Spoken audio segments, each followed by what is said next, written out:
Bonjour à tous, bienvenue dans Si on parlait sport sur TV78, l'émission à ne surtout pas manquer si vous êtes un passionné de sport. Le sport local est à l'honneur, tout comme les clubs de plus grande envergure implantés sur notre territoire et aussi les sportifs yvelinois qui brillent sur la scène française, voire internationale. Entouré de la team, vous aurez ici des analyses techniques, des décryptages du débat, le tout dans la bonne humeur. Nos chroniqueurs sont motivés comme jamais, en train de préparer en ce moment leur plus beau Summer Body.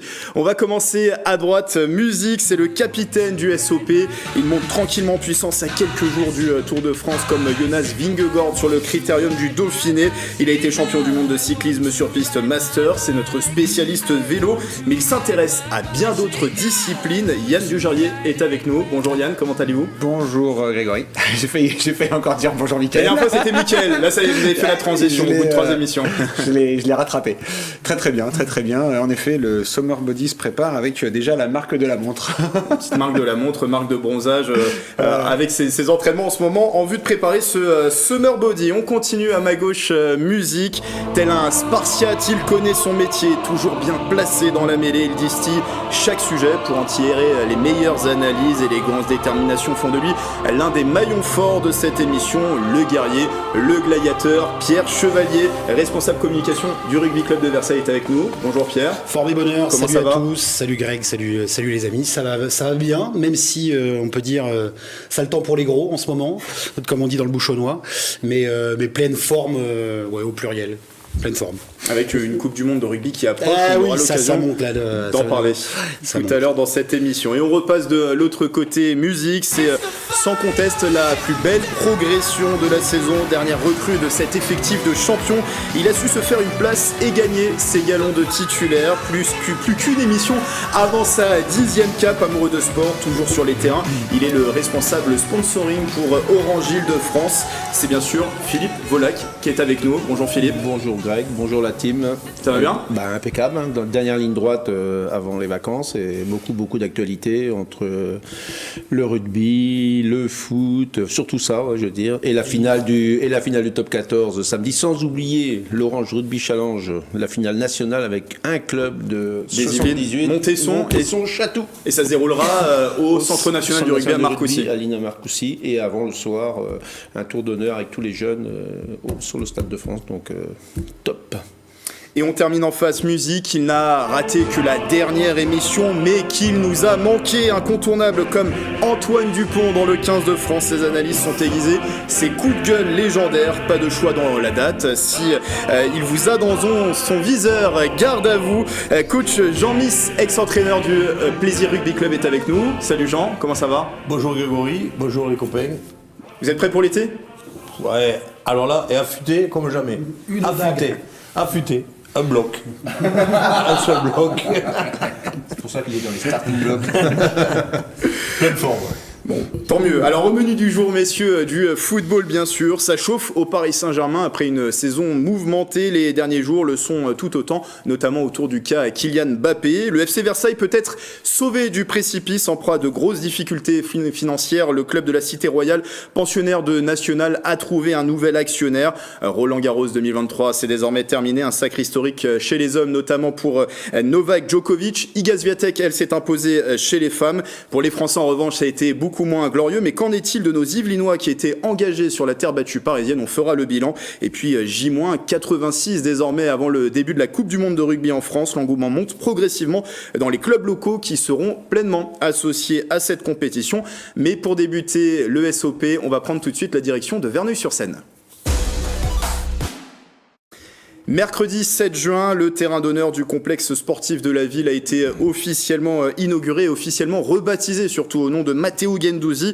Alors vous me direz pourquoi un stade en région parisienne en l'honneur d'un joueur de l'Olympique de Marseille ? Eh bien Guendouzi est né à Poissy et c'est bien au Paris Saint-Germain qu'il a débuté le football. Pensionnaire de la préformation du club parisien, l'international français était hébergé à Verneuil et évoluait sur les terrains de la commune. Il a même été élève au collège Jean Zay.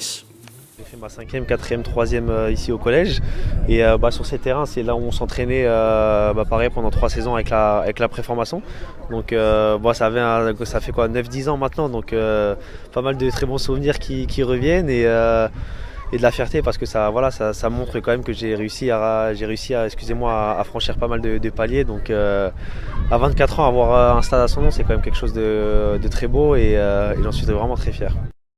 Une après-midi dont les jeunes du club vernolien se souviendront encore longtemps. Matteo Guendouzi assistait à leur entraînement pendant une petite heure. L'occasion est d'échanger avec les footballeurs en herbe et de se prêter ensuite à l'exercice de la séance de dédicace.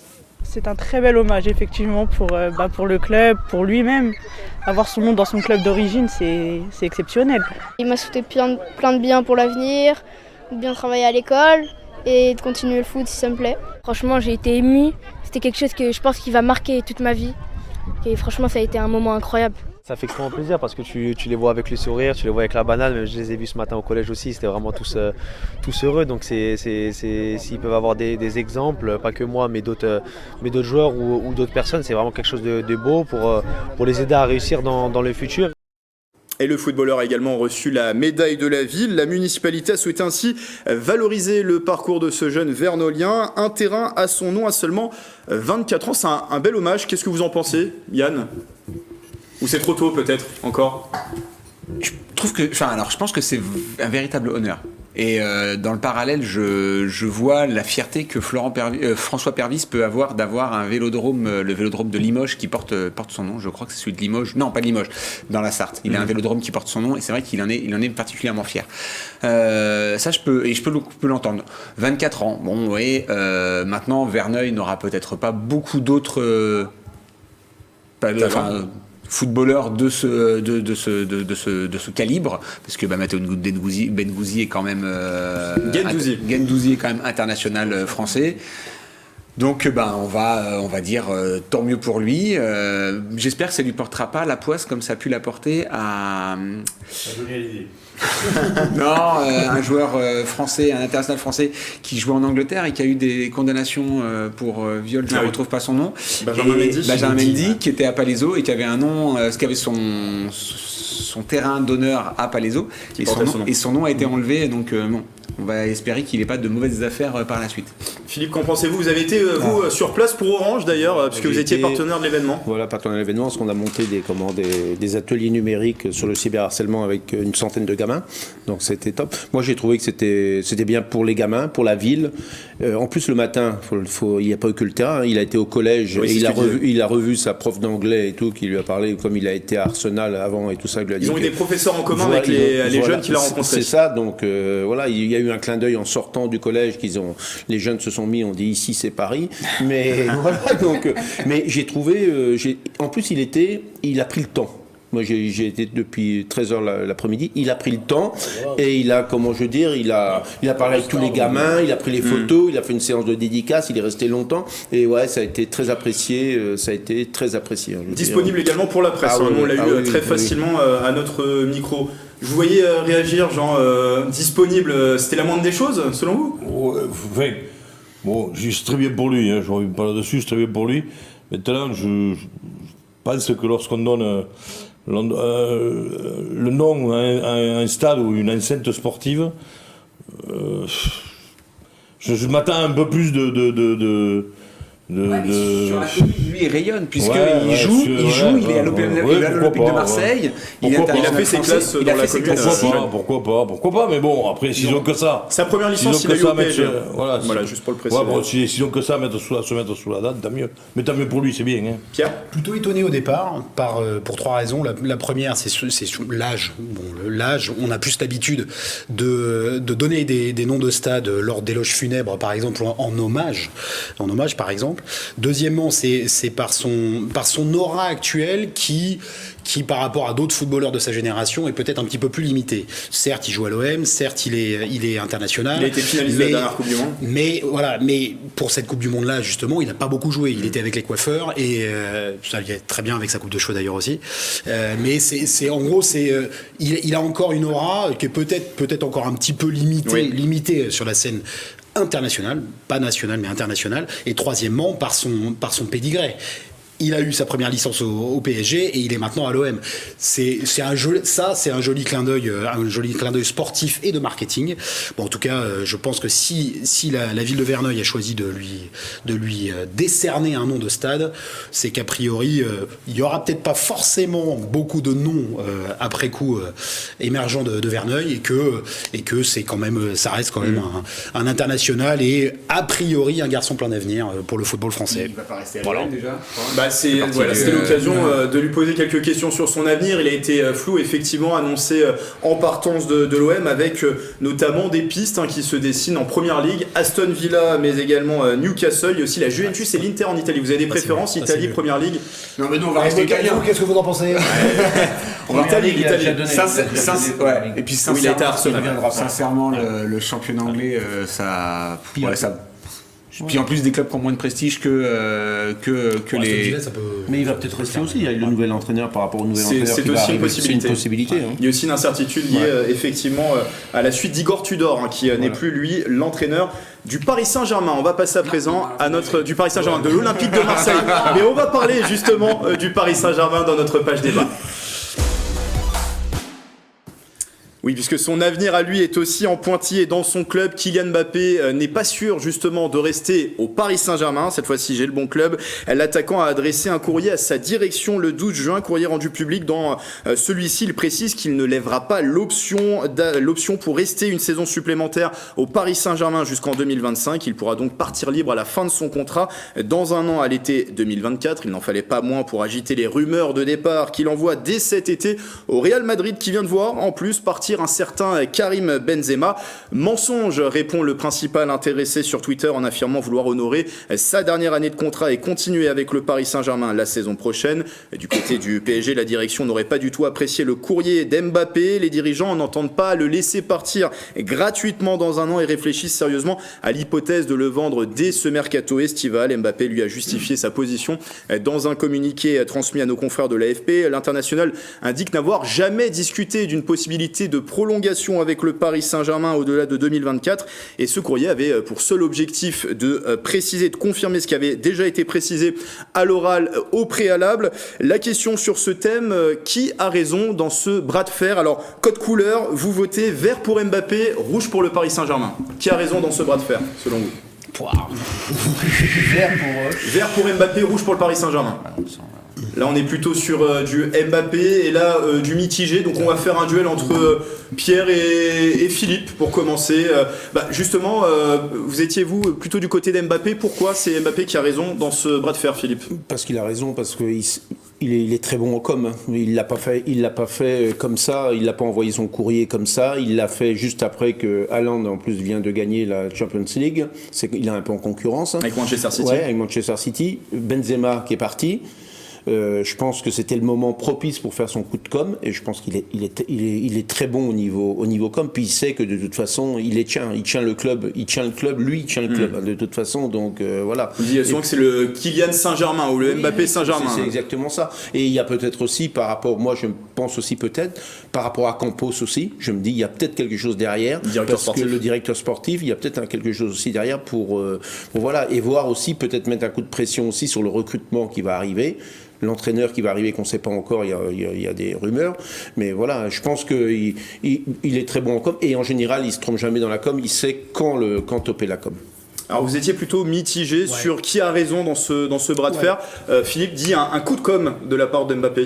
Sans doute, sans aucun doute, parce que pour rajouter à ce que disait Philippe sur le personnage de Kylian Mbappé, c'est une star internationale planétaire du football qui réfléchit.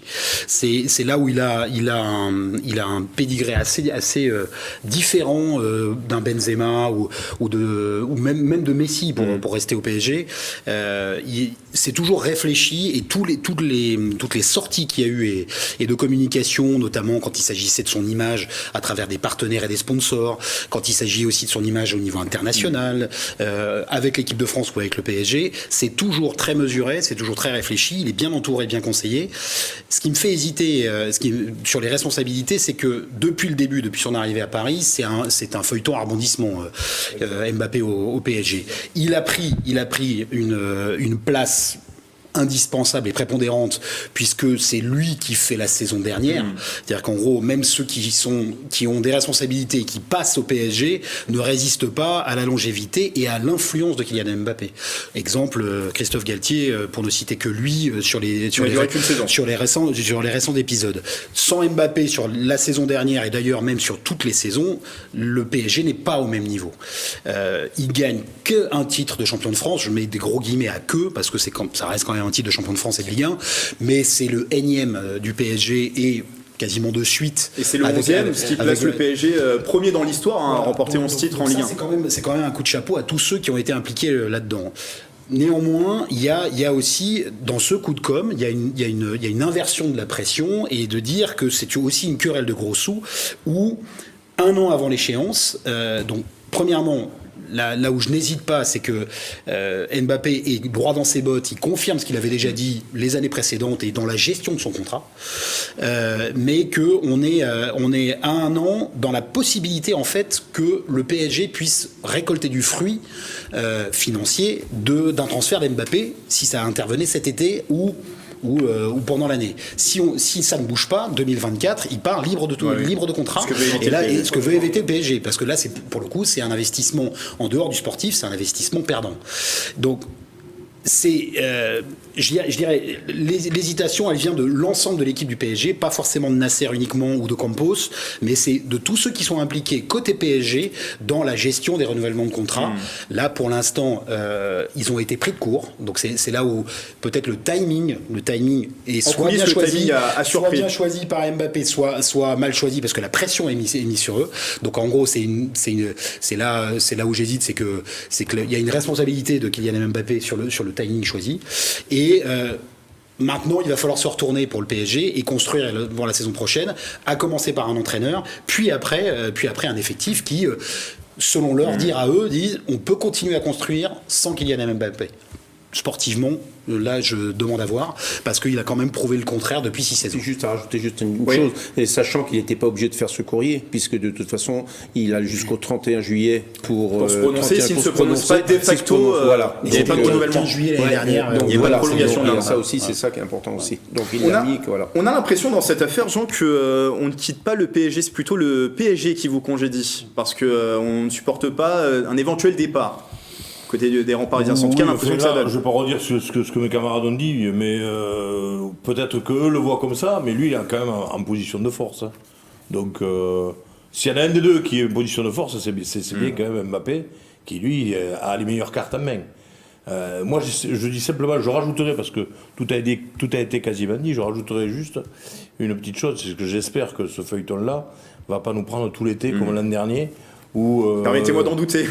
Ouais, mais moi ça m'amuse ça, je suis un peu, mais bon, sinon ils ont qu'à régler ça assez rapidement là, et puis comme ça c'est bon, parce que là si c'est pour noircir de la feuille de chou, c'est bon. Yann, pour aller un peu dans votre sens, Grégory, je pense que ça va pas seulement l'été, mais je pense que ça va être toute l'année prochaine, où ça risque de discuter à plusieurs périodes pour justement essayer de conserver Kylian avant la fin du contrat. Mais quand on dit qu'il a fait le PSG cette saison, 43 matchs, 41 buts, 9 passes décisives, c'est dire toute l'importance qu'il a dans ce collectif. Meilleur buteur du championnat, encore une fois, non, il n'y a pas de... C'est lui qui tient le club. Il fait tout, c'est lui qui fait... C'est pas lui qui coupe les oranges d'ailleurs à la mi-temps. Quand on transpose au niveau international en plus, il est tout aussi indispensable maintenant capitaine de l'équipe de France. Donc il a une aura et une influence sur le football français en club et en équipe de France qui est indispensable. Il n'a même pas 25 ans. Ouais. Il va avoir 25 ans effectivement dans quelques mois. Alors, il n'a pas de stade à son nom. Est-ce qu'ils ont peur aussi, c'est qu'il y a le renouvellement des droits TV en septembre-octobre et ça peut prendre un coup s'il y a sans Mbappé. Effectivement, c'est aussi une autre problématique. Alors c'est l'énième épisode d'une saison très compliqué, c'est le moins que l'on puisse dire pour le Paris Saint-Germain qui a remporté certes son 11e titre de champion de France historique. Aucun club français n'avait fait mieux dans l'histoire. Oui, mais seulement avec un petit point d'avance sur Lens et surtout en étant éliminé dès les huitièmes de finale de la Ligue des Champions. C'est la 4e fois en 6 saisons. Malgré la défaite contre Clermont lors de l'ultime journée, une belle fête a été organisée, vous le voyez sur ces images, au Parc des Princes pour le 11e titre. Pendant cette soirée, Lionel Messi a été copieusement sifflé par le public, coupable selon les supporters d'un manque d'engagement. Il avait été sanctionné d'ailleurs par le club, on s'en souvient, après un voyage non autorisé en Arabie Saoudite. Écoutez justement à ce propos les sifflets contre Lionel Messi, ce qu'en pense Gianluigi Donnarumma, le gardien du Paris Saint-Germain. Chacun fait ce qu'il veut. Léo, c'est l'histoire du football. Il a marqué cette histoire.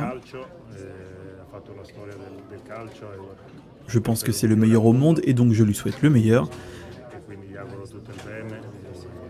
Après, il est normal que les supporters ne soient pas tellement heureux après cette saison. Et nous les comprenons car nous avons perdu un peu trop de matchs. Et ça, ce n'est pas bien. Il faut nous améliorer et aller de l'avant, essayer de faire mieux l'an prochain et se fixer des objectifs importants. Il n'a pas eu le respect qu'il méritait, c'est même la phrase dite aujourd'hui par Kylian Mbappé, qui a donné une interview au journal italien de la Gazzetta dello Sport. Messi, septuple ballon d'or, s'en va sans avoir brillé, il n'était pas heureux à Paris, il l'a affirmé aussi dans les médias espagnols. La Pulga va jouer à l'Inter Miami en MLS. Lui aussi, on rajoute le départ de Christophe Galtier. Pierre en parlait seulement après une saison seulement après son arrivée sur le banc parisien. On se souvient aussi de la manifestation des supporters contre Neymar devant sa demeure à Bougival. Les incertitudes liées aussi à l'avenir du Paris Saint-Germain dans le Parc des Princes. Autre question que j'ai envie de vous poser sur cette thématique, la saison du PSG. Est-ce qu'à votre avis, ce n'est pas la pire saison depuis l'arrivée des Qataris au Paris Saint-Germain ? Parce que certes, il y a des résultats sportifs, mais en coulisses, quand même, ça a beaucoup chauffé cette année. Il n'y a qu'un titre. Alors, on a du oui pour Jean, pour Jean, oui, et du non pour Yann. Et ben, on va faire un duel entre vous deux, messieurs, et on va commencer avec Jean. Oui, pourquoi le PSG vit-il peut-être sa pire saison depuis l'arrivée des Qataris ? Déjà, tout simplement parce qu'ils ont qu'un seul titre, celui de champion de France, et Riquerac à 1 point. 2 titres qu'ils ont. Pourquoi, c'est quoi le deuxième ? Le trophée des champions. Le trophée des champions, ça compte pour un titre. Ah, trophée des champions. 2 titres en plus du trophée des champions qui oppose le vainqueur de la Coupe de France. Il n'y a pas la Coupe de France. Le dernier vainqueur de la Ligue. Voilà, c'est ce qu'ils disent. Oui. Bon, le trophée des champions, c'est la Coupe à Mickey, quoi. Oui. C'est la Coupe à Mickey, ça. Mais et puis à 1 point seulement de Lens, quoi, avec les moyens que les Qataris mettent, les joueurs de prestige qu'ils ont, finir, certes. C'est un record, 11 titres champion de France. On n'y revient pas. Mais quand même, on s'attend, et ils s'attendent eux-mêmes à beaucoup plus, quoi. Qu'une équipe comme ça, qui est simplement, c'est un titre champion de France, mais encore une fois, très juste. Très très juste. Et puis, une fois de plus, la catastrophe en Ligue des Champions. Et une grosse problématique à garder un effectif stable, avec on sait que c'est le PSG, ça fait parler beaucoup. Enfin là, mais il y a eu clairement un pré- et post-Coupe du Monde. Il y a peut-être aussi la Coupe du Monde qui a beaucoup influé sur cette saison. Oui, mais bon, pour moi, ça a été la pire, et je leur souhaite de redresser la barre, et peut-être de revoir un petit peu leur effectif, avec des gens qui ont envie de mouiller le maillot. Alors pourquoi non, ça n'a pas été la pire, Yann ? On a quand même l'impression qu'il y a quelque chose qui s'est brisé entre les supporters et le Paris Saint-Germain. Vous avez abordé le sujet. La Coupe du Monde n'a pas fait du bien à beaucoup de clubs. Ça a été difficile de gérer. Je pense que Neymar a toujours du mal à se remettre de la défaite. Ça a pu aussi créer des tensions avec la victoire de Messi. Pourquoi moi j'ai juste dit non ? Parce que faut pas oublier que depuis l'ère Qatari, il y a eu des saisons où ils n'ont pas gagné le titre de champion de France. Voilà. Donc là, ils gagnent le titre de champion de France. Donc c'est pas pire que de ne pas gagner le titre de champion de France. Il y a eu la première saison avec Monaco et plus récemment avec Montpellier et plus récemment avec Monaco. Voilà. Il n'y a pas eu un Lille aussi. Il y a eu Lille en 2021, oui, tout à fait. Il y a aussi un Lille dans l'histoire. Donc du coup, pour moi, c'est pas la pire. Maintenant, en effet, avec l'effectif, comme l'a dit Jean, on s'attendait à beaucoup mieux.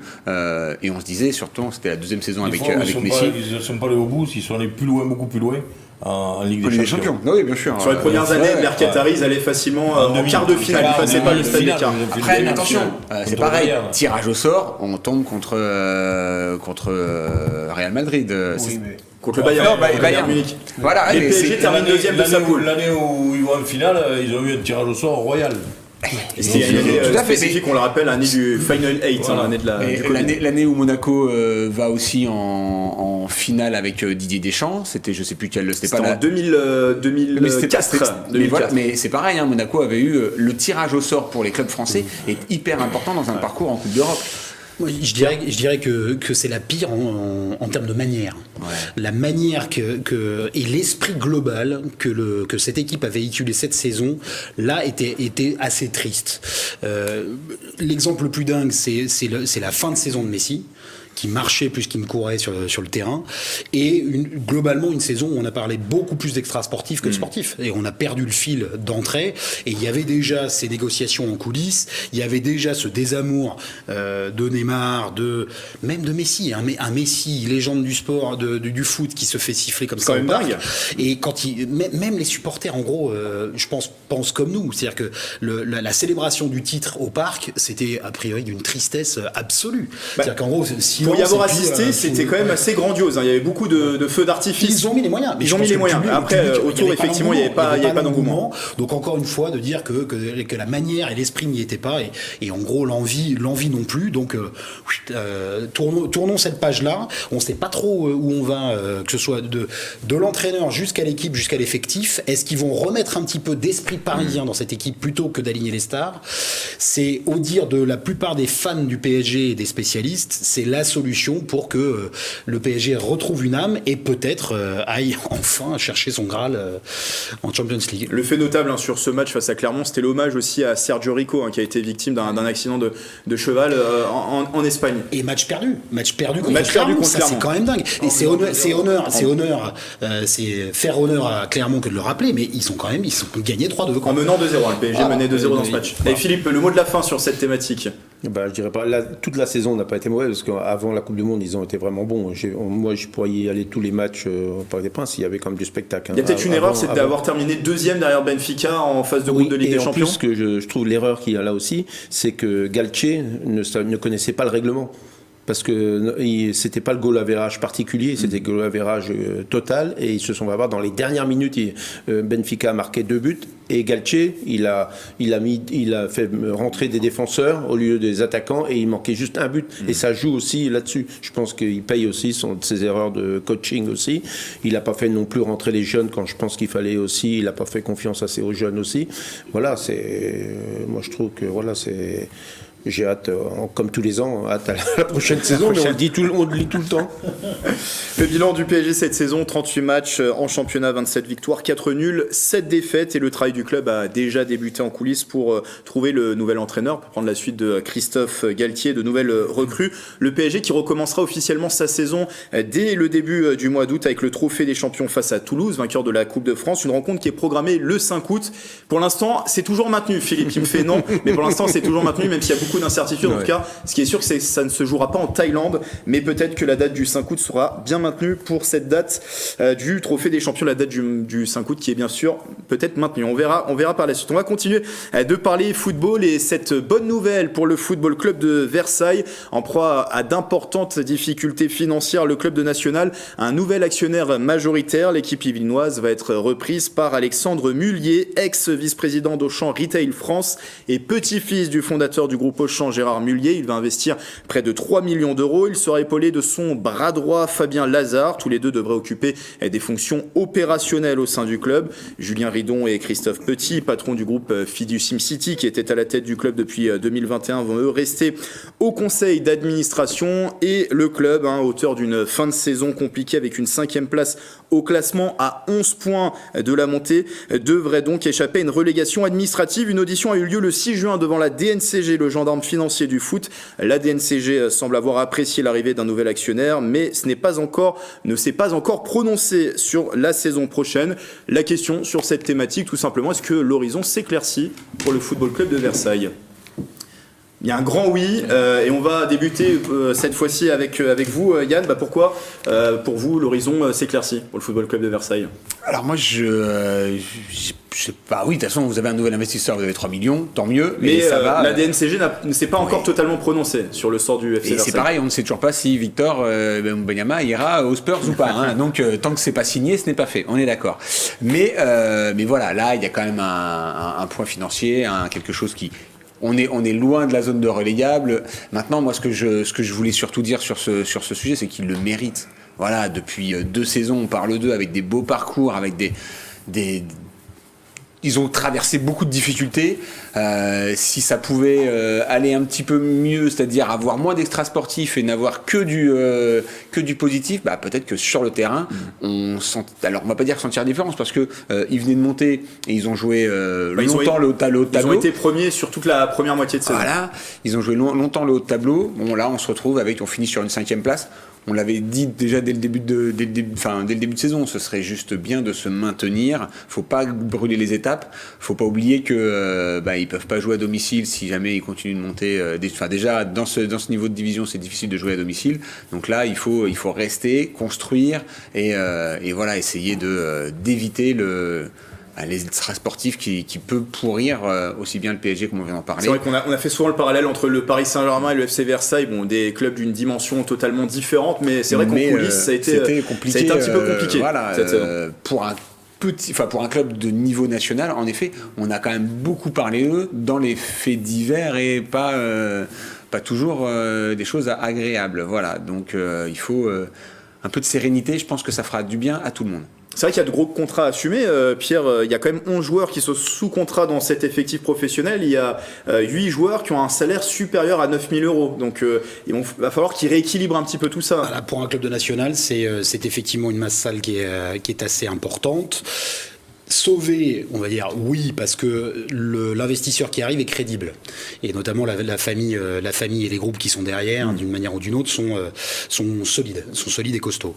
Il y a un petit mais, ou un gros mais, c'est qu'on a toujours le même problème structurel sur la ville de Versailles et pour le football concernant le stade. Et ça restera le gros caillou dans la chaussure de ce club, dans les crampons du FC Versailles. On rappelle que le stade n'est pas homologué, en tout cas l'éclairage n'est pas homologué. Pour jouer alors déjà en national et encore moins en Ligue 2. Et du coup ils ont joué cette année, on le voit, au stade Jean-Bouin, et même sur la fin d'année ils n'ont même pas pu assumer le loyer du stade Jean-Bouin et ont dû s'exiler sur la fin de saison du côté de Saint-Gratien. Saint-Gratien, voilà. Et donc c'est là où le bas blesse, c'est que il y a justement cette impossibilité de jouer sur la ville de Versailles, dans un stade de la ville de Versailles, et ça sera un vrai problème posé que n'importe quel million ne pourra pas forcément régler, puisque c'est un problème culturel, architectural, qu'il faudra contourner d'une manière ou d'une autre. Alors soit avec des autorisations pour que les mâts finalement soient autorisés au stade de Montboron notamment, ou alors trouver autre chose, mais pour bien le connaître, il n'y a pas des masses d'infrastructures sportives à Versailles qui sont capables d'accueillir une équipe professionnelle en nationale. Je terminerai simplement en rappelant que, pour reparler du sportif, qu'effectivement la saison du FCV a finalement été dans les clous. On a rêvé beaucoup à plus grand, mais finalement là, toute proportion gardée, soyons raisonnables. Voyons que ils se sont maintenus, ils ont terminé dans le top 10, donc même top 5 sur cette saison, cette première saison nationale. Donc dans une saison, on rappelle, où c'était compliqué, il y avait 6 descentes. Voilà, et attendons la suite avec peut-être un tout petit peu d'inquiétude sur le fonctionnement structurel. Au moins sur la partie financière, on a un petit peu plus de garantie. Ouais, quid du stade, quid du staff aussi, puisqu'il n'y a plus à ce jour de responsable recrutement, plus d'entraîneur. Le Brésilien Chris, qui avait remplacé en cours de saison Youssef Chibi, on le rappelle, condamné à 8 mois de prison avec sursis pour avoir filmé des femmes à leur insu, a officialisé son départ dès la fin du championnat national.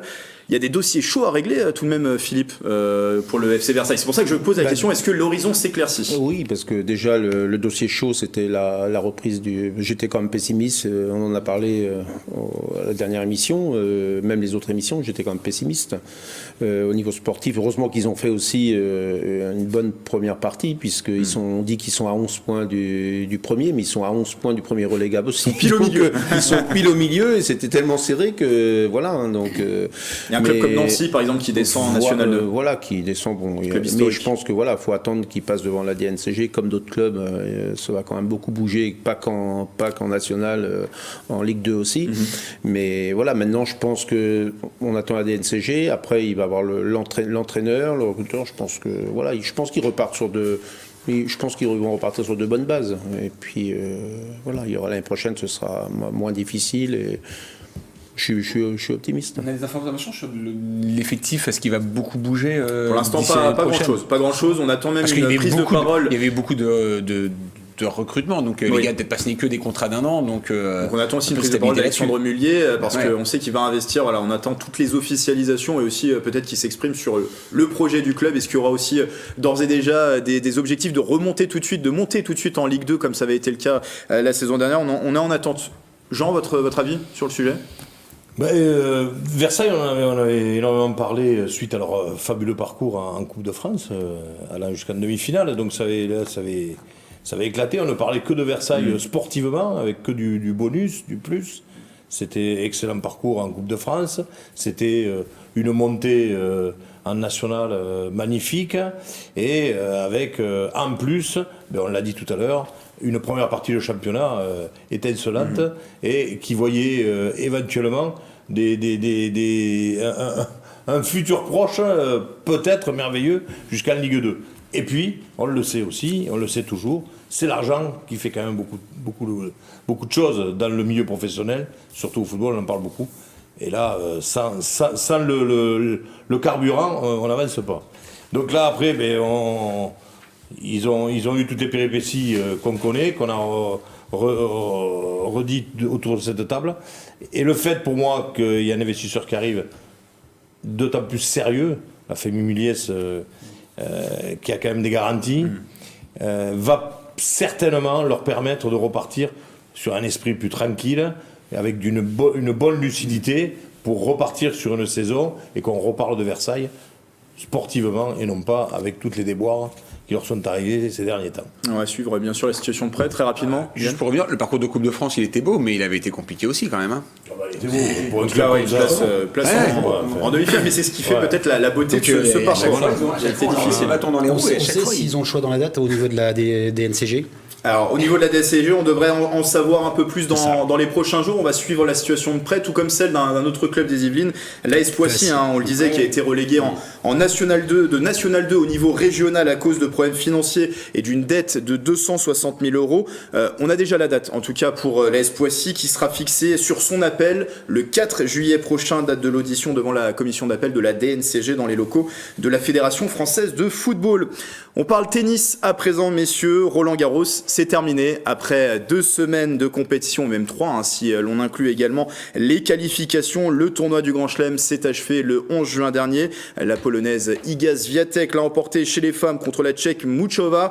Et Novak Djokovic, lui, s'est imposé chez les hommes en dominant le Norvégien Ruud en 3-7. Le Serbe devient ainsi le recordman de victoire en Grand Chelem avec 23 titres. Il dépasse Rafael Nadal. Ça vous inspire quoi très rapidement déjà sur la victoire de Novak Djokovic en un mot? Respect total. Magnifique. Contre vents et marées en plus, même s'il a une personnalité qui est un petit peu qui est pas toujours appréciée par le grand public.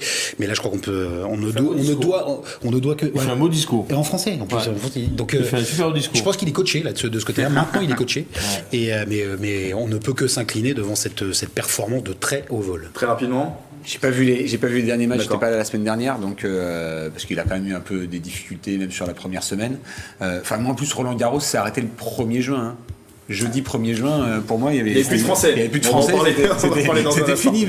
Mes enfants étaient plus intéressés. On a pu regarder les matchs. Non, mais respect. Même Nadal l'a dit. Nadal, il a été très respectueux avec lui après aussi. C'est quand même. C'est après Sampras, après tous ces grands joueurs. Et non, c'est bravo. Voilà. C'est une chance aussi d'être contemporain de ses exploits, ceux de Nadal et aussi ceux de Federer. On a quand même du beau monde. Il aurait pu, aussi fort sans ces deux autres joueurs, je pense qu'il en aurait enfilé encore beaucoup plus. Mais là, il y a quand même eu des années où ils se sont battus à 3 là, et c'était des sacrés triels, des beaux duels à chaque fois, des beaux matchs. Donc oui, on peut être que respectueux et admiratif du travail de Djokovic, tout à fait. Il y avait aussi deux Saint-Germanois en lice, à commencer par Caroline Garcia, celle qui nous a fait vibrer la saison dernière. Après une victoire au premier tour contre la chinoise Xiyu, l'Yvelinoise s'est inclinée dès le deuxième tour contre la Russe Anna Blinkova, défaite en 3-7, 6-4, 3-6, 5-7. Pourtant bien lancée, la numéro 1 française a connu un passage à vide fatal dans le deuxième set, 22 fautes directes, elle a concédé 5 jeux d'affilée, et pour la troisième année de suite, élimination donc dès le deuxième tour à la porte d'Auteuil, mais elle est quand même repassée 4e mondiale, c'est à signaler, après Roland Garros. Est-ce qu'on peut parler forcément de mauvais bilan pour vous ? Oui ou non ? Bien sûr. Oui, clairement. Oui. Au niveau français, ouais. Pour Caroline Garcia, pour Caroline Garcia, bien sûr. En plus, quand on entend l'interview après le premier match, j'ai retrouvé mon niveau de jeu. Ça fait longtemps que j'ai pas joué aussi bien. Je me souviens, c'est ça. Et du plaisir à jouer. Voilà, l'interview à la fin on se dit waouh, super. Ouais. C'est là où il faut se méfier. C'est là où il faut se méfier avec les Français. C'est quand ils sont bien. Quand ils sont confiants et qu'ils sont bien, ça va pas durer. Tous les espoirs aussi, je pense qu'elle avait tous les espoirs sur Roland Garros reposaient sur elle aussi. Après son année incroyable, on se souvient de son titre en Masters WTA. Garçon, ça reposait. On pensait que c'était il y avait qu'elle qui pouvait aller plus loin. Si on reprend le double d'il y a 15 jours ou 3 semaines, on s'est pas trop trompé sur les pronostics. On l'avait dit, c'était chez les dames, Garcia le plus loin. Elle plus loin, deuxième tour. Et Hendrich chez les hommes. Voilà. Bon, c'est pas trop. Parce qu'il a pris un Français. Oui, c'est souvent comme ça. C'était pour être sûr qu'il y ait un deuxième Français. C'est dommage que de l'autre côté, il n'y ait pas. Parce qu'il aurait pu tomber aussi contre un Français au deuxième tour. C'est dommage que ça. Vous n'êtes pas surpris finalement sur l'élimination de Caroline Garcia ? Si, quand même. Caroline Garcia, Déçu. Surpris et déçu. Surpris, surpris, bien sûr. En plus, le premier match, c'est vrai qu'elle avait vraiment bien joué. Et puis quand on entend ce que j'ai dit. Il était costaud le ouais. En plus, c'était un bon match. Vraiment. Une grosse déception, tout simplement, quoi. Après son année, on le rappelle, incroyable en 2022, 4 titres, dont le Masters WTA. Alors vous en avez parlé, vous m'avez précédé, mais l'autre joueur originaire de Saint-Germain-en-Laye, c'était dans le tableau homme, Arthur Rinderknecht, qui disputait à 27 ans déjà son 4e Roland Garros. Le joueur a pour la première fois de sa carrière atteint le 2e tour du tournoi. Pour ce faire, il a battu au premier tour un Français, Richard Gasquet, duel donc franco-français. Le match s'est déroulé dans une très belle ambiance sur le cours Suzanne Lenglen. Plutôt acquis, il faut le dire, à la cause de Richard Gasquet. Succès en 4-7, 6-4, 2-6, 6-2, 7-6. Et puis au deuxième tour, le 78e mondial avait face à lui la tête de série numéro 9, Taylor Fritz. Et la hiérarchie a été respectée. Défaite en 4-7, 6-2, 4-6, 3-6, 4-6. Il a pourtant longtemps fait jeu égal avec l'Américain, remportant le premier set avec un très bon service avant que son adversaire ne reprenne le dessus. Bon, deuxième tour, ok, pas de Français au troisième tour, mais sur Arthur Rinderknecht, est-ce qu'on peut parler de bon bilan ou pas ? Ça progresse. Ça progresse ? Ça progresse. C'est ce qu'il faut retenir. Ça progresse. C'est-à-dire qu'en gros, cette opposition, notamment celle contre Fritz, est une belle promesse d'avenir. C'était quand même un sacré client en face. Il lui prend le premier set et derrière, ça va faire partie des défaites encourageantes, quoi. Donc oui, ça progresse. Petitement, mais ça progresse. C'est son maximum, le deuxième tour dans un tournoi du Grand Chelem. Il l'a fait à 2 reprises à l'US Open et aussi à l'Open d'Australie. Jean, votre avis ? Pareil, ça progresse petitement, on va dire. C'est vrai qu'il fait quasiment un jeu égal, on va dire. Il est sur 4-7, il gagne le premier 6-2, il perd 3-6. C'est pas ridicule. Et après, c'est 4-6 et 5-7. je crois. Et 4-6. 4-6, ouais. 4-6 et 5-7, c'est ça? C'était en 4-7. 6-2, 4-6, 3-6, 4-6. D'accord, voilà. Donc il est quand même assez proche. Il prend pas une déculottée, on va dire. Hein. Alors qu'il est quand même en face un client. Donc c'est vrai que c'est encourageant pour la suite. On va dire que c'est encourageant. Mais il faut qu'il reste, il ne faut pas qu'il ait une redescente rapide sur le prochain tournoi sur lequel il va être aligné. Quoi. Alors ce qui était dingue, c'était d'ailleurs, on fondait quasiment les derniers espoirs français en Arthur Hinderknecht. C'était le dernier représentant à ce moment-là des Français chez les hommes. Sincèrement, sur le match, premier set, en effet, comme tu dis, il est largement dominateur au service. Et on voit bien sur le deuxième set, c'est pas lui, en plus, sur ce match-là, ce n'est pas Arthur qui joue moins bien, c'est son adversaire, Fritz, qui prend le dessus. Et malheureusement, il n'a pas les moyens d'élever son niveau à ce moment-là. Mais moi, j'ai pas été déçu pas été déçu sur le moment. Je me suis dit, voilà, l'autre est plus fort, c'est tout. Mais quand il a eu gagné le premier set, j'étais plein d'espoir. Je me souviens, j'étais purée, c'est bon, il va y arriver. Parce que vraiment, il jouait la note à la perfection. Il y avait rien à dire. Et ensuite, c'est pas lui qui a fait des erreurs, c'est juste cet Américain qui a joué, qui a élevé son niveau. Oui, on va dire positif. On espère encore pour Arthur, quoi, tout simplement. Philippe? Ouais, pas déçu du match, mais déçu du résultat. Et puis voilà, et puis en plus, c'était pas évident, c'était le soir en plus. Tous les spectateurs, ils étaient contre Fritz, donc ça sifflait, ça hurlait, c'était quand même pas normal. Pas normal, le public n'a pas été raisonnable, même pendant toute la quinzaine de Roland-Garros. C'est vrai qu'il y a eu beaucoup de plaintes autour du public. Il y a eu une différence énorme par rapport aux autres années. Et en fin de compte, en sifflant et ça a déconcentré aussi le joueur français. Hein. De toute façon, c'est obligé parce que même lui, ça se fait pas. Ce qui s'est passé, c'est pas normal. Donc voilà. Donc comme je dis, à voir maintenant dans les prochains tournois. Et puis le prochain, c'est. Mais en tout cas, il y en avait un cette semaine. ATP d'Ayrton Genbosch et défaite au premier tour face à l'Australien Popyrin. On précise aussi qu'il y avait aucun Français au troisième tour de cette édition de Roland-Garros et c'est la deuxième fois en 2 ans après 2021. Donc le triste bilan français se poursuit.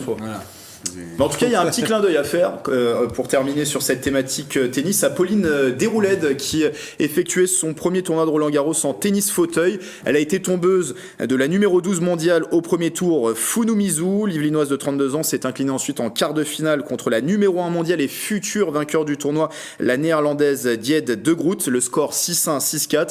En double, la vicinoise s'est même hissée jusqu'en demi-finale avec sa coéquipière Emmanuelle Morsch. Une défaite là encore contre les futurs vainqueurs, la paire Camille Monjane. Pour un premier Roland-Garros, j'ai envie de dire quel début. Génial. Là aussi, respect total et c'est une championne attachante par ses faits de vie, son fait de vie qui l'a conduite parce que c'est aussi un accident de la route, conduite en fauteuil de manière assez tragique et elle s'en est relevée, elle en a fait une force. C'est justement une leçon de vie et quand ça commence à donner sportivement en termes de résultats, là aussi c'est une belle promesse, notamment pour les JO, pour les Jeux paralympiques, avec une championne porte-drapeau qui va être à suivre. Ce sera effectivement l'un de nos espoirs pour ces JO, numéro 1 française. D'ailleurs, Pauline Déroulède, un avis, messieurs? Comme pour Djokovic, par rapport à ce respect, parce que il n'y a pas longtemps qu'elle a commencé, et je pense, comme disait Pierre, c'est le bon espoir pour les JO. Je veux dire, elle va encore s'améliorer, j'en suis persuadé. Elle a une force de caractère incroyable. Et puis il faut dire, elle perd en double et en simple contre les vainqueurs. Donc voilà, c'est ce qu'il faut se dire. Bravo. On va poursuivre avec du rugby. 3 émissions si on parlait sport pour ma part et 3 thématiques rugby. Vous l'aurez noté. On vous garde.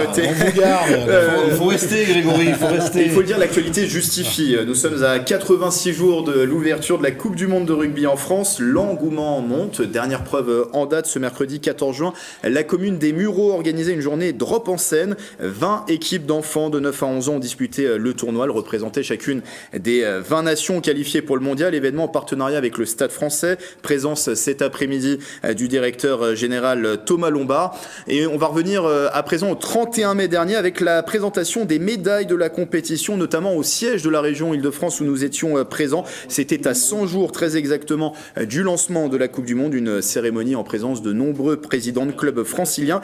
D'ailleurs, les Yvelines, on le rappelle, sont terre d'accueil de deux pays qui vont disputer la Coupe du Monde. Versailles sera le camp de base du Pays de Galles et Croissy-sur-Seine accueillera les îles Tonga. On va écouter tout de suite Jacques Rivoal, il est Yvelinois et président du comité d'organisation de cette Coupe du Monde.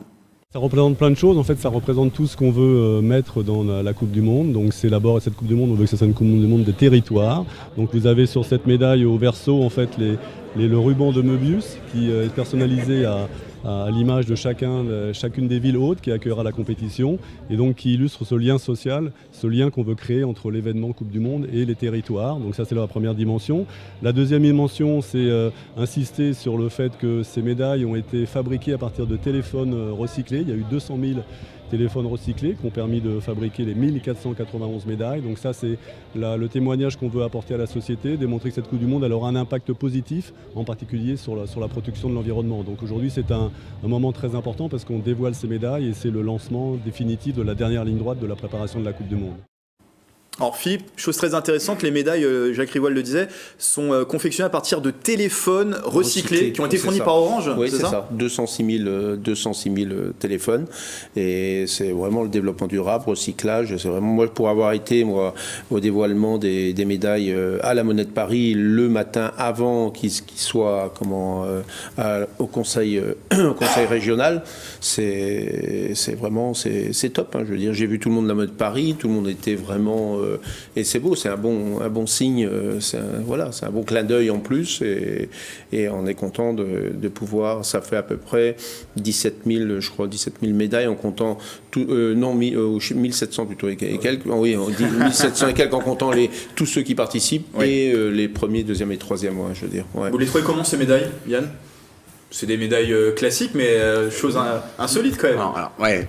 Souvent, on me pose des questions, est-ce que ce sont des vraies médailles d'or ? Il faut savoir qu'il n'y a que les médailles des Jeux Olympiques qui sont en full en or. Donc là, c'est vrai que le fait que ce soit du matériau recyclé, etc., je pense que ça apporte une saveur supplémentaire à la médaille. Ouais, je pense qu'on peut être fier d'être les premiers à mettre ce système en place sur un sport majeur. C'est quoi votre état d'esprit là, à moins de 100 jours maintenant de la compétition ? Au taquet. Et la finale top 14 qui va arriver en grand pas entre l'élection du nouveau président de la fédération aujourd'hui, Florian Grill est le nouveau président de notre fédération. Le siège était vacant depuis la démission de Bernard Laporte. Donc c'est le président francilien Florian Grill qui est maintenant le nouveau président de la fédération française de rugby.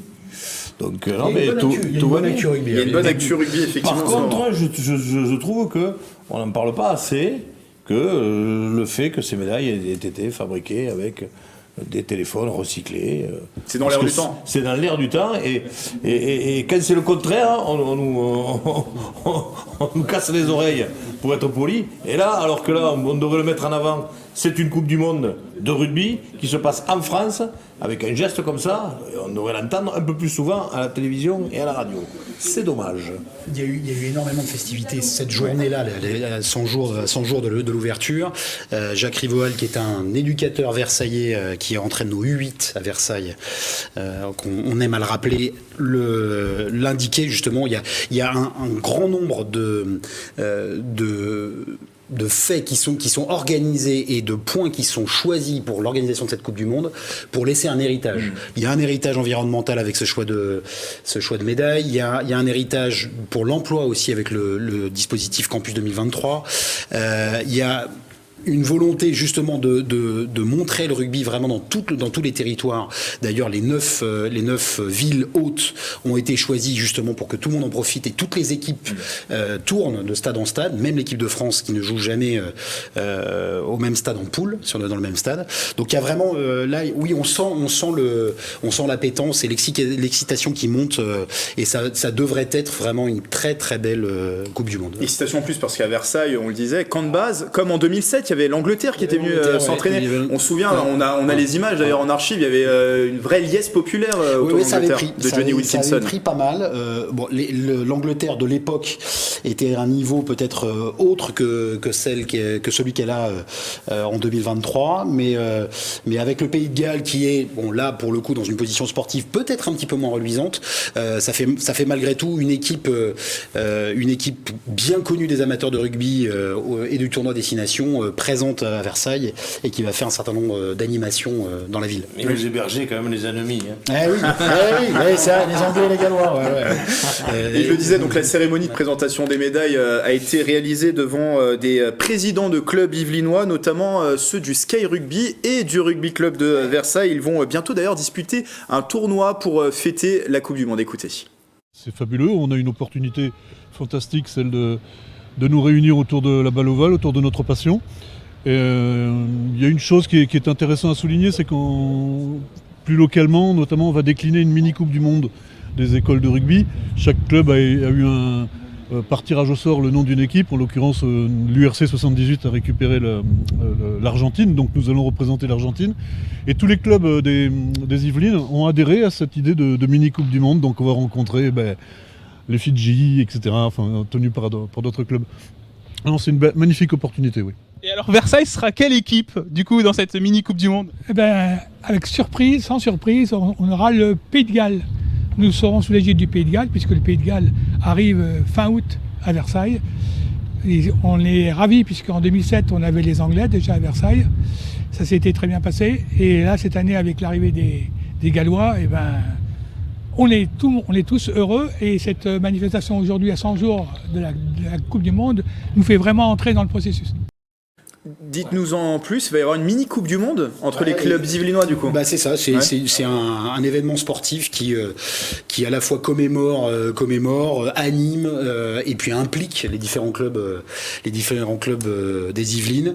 Il y a aussi plein d'événements qui sont organisés, et notamment là, dès ce week-end et lundi prochain, la Coupe du Monde, le trophée Webb Ellis va être présenté à la mairie lundi 19 pendant toute la journée, va être montré à tous les Versaillais et dimanche 18 à l'occasion du tournoi 7 de cœur à Porchefontaine. Donc le trophée Webb Ellis qui sera remis au vainqueur le 28 octobre, qui sera présenté à tous. On espère que ce trophée ne va pas quitter la France le 28 octobre. Tournoi avec une belle ambiance 7 de cœur pour y avoir déjà participé en tant que journaliste, en tant que rugbyman. Petite question messieurs, est-ce que vous pensez que ça va être une belle fête cette Coupe du Monde de rugby ? Philippe ? Oui, ça va être une belle fête parce qu'en plus, il y a les matchs, mais il y a les fan zones. Il faut penser, et ça se prépare bien. Moi, il y en a une à Paris. C'est au non, je sais plus. Et je veux dire ça, à la Concorde, je crois bien. À la Concorde. Ouais, je crois que c'est à la Concorde ou au Trocadéro. Il y a plusieurs. Mais je pense qu'il y a de l'engouement. On sent que, en plus là, avec la finale du Top 14, où c'est en plus Toulouse et les deux premiers du championnat, les deux meilleures équipes actuelles. Je pense que c'est pas mal. Avec le dernier vainqueur de la Champions Cup, La Rochelle. Il y a Rochelle. Je veux dire, non, il y a de l'engouement, ça se sent et c'est bien. Après, un peu le premier match, c'est quand même France, gros morceau, France-Nouvelle-Zélande. Ce sera un peu comme en 97. Le 8 septembre. Comme en 97, c'était France-Argentine aussi, qui les avait retrouvés pour la troisième place aussi, que ça avait un peu, ils avaient perdu, ça avait un peu, je veux dire, mais bon là, voilà, il va y avoir une belle préparation. C'est l'affiche. France-Nouvelle-Zélande, donc le 8 septembre au Stade de France. La France qui est aussi dans sa poule l'Italie, l'Uruguay et la Namibie. Qu'est-ce que vous pensez est-ce que ça va être une belle fête sur cette thématique ? J'espère. Moi, j'habite la ville du rugby, j'habite à Marcoussis, donc j'espère pouvoir en profiter pleinement. Il n'y aura pas grand monde à Marcoussis. Non mais comme c'est une ville rugby, voilà, c'est une ville de rugby, même s'il n'y aura pas grand monde, mais voilà, on va avoir notre petite fan zone à nous, avec le club local qui va organiser des choses, c'est certain, très actif le club de Marcoussis. Donc oui, je pense bien en profiter et puis de toute façon, comme pour toutes les compétitions, elle ne sera belle que si la France va au bout. Bien sûr. Et c'est tout ce qu'on peut leur souhaiter aussi, parce que voilà, on a fait quand même 2 très beaux tournois, les 2 derniers tournois, on a fait 2 très beaux tournois. On a, dont le Grand Chelem, voilà. Je pense qu'on a un effectif cette fois qui peut aller au bout. Je pense qu'on a peur de personne et beaucoup ont peur de nous. Ce qu'on espère en fait, c'est que ce soit une très belle compétition et que ça soit bon pour le développement du rugby au niveau amateur, au niveau professionnel également, et qu'on puisse récupérer un grand nombre de licenciés ES.